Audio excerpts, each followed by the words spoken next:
everybody. Happy Friday. You have officially made it through your second week of fourth grade. Congratulations. You should be very excited about that. I hope you guys are enjoying some of the videos that your teachers are putting together for you. Remember, if you have any questions, please do not hesitate to ask. Okay? Today, we are going to be going over prefixes and point of view. With point of view, that is the person who is telling the story.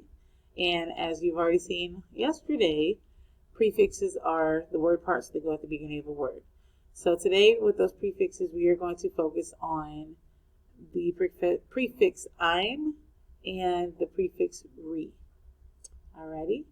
The answer to yesterday's riddle is a dictionary. The word today starts with a T. The word yesterday starts with a Y.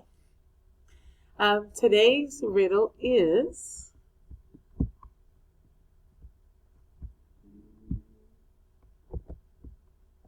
if you have it, I don't share it.